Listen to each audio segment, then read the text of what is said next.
In the water, Koolasuchus is lethal, but on land, his legs have trouble dragging his bulk around, and he is no threat to the lithe little dinosaurs.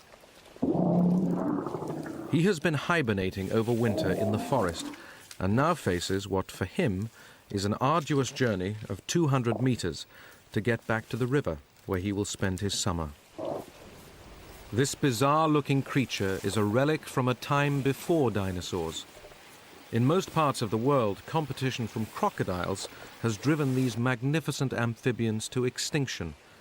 But here, the waters get too cold for crocodiles, and the world's last Koolasuchus survive, still patrolling the waterways, just as their ancestors did 150 million years before them.